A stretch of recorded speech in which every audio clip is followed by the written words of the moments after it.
Allahu Akbar, Allah.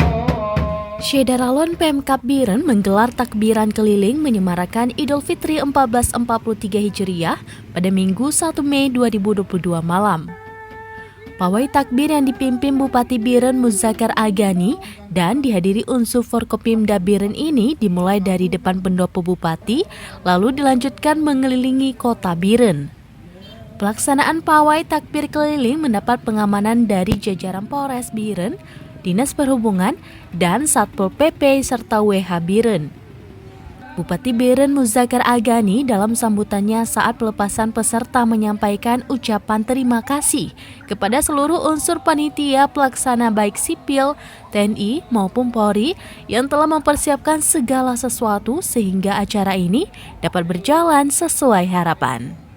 Dari Biren, Yusmandin Idris, Rambi TV.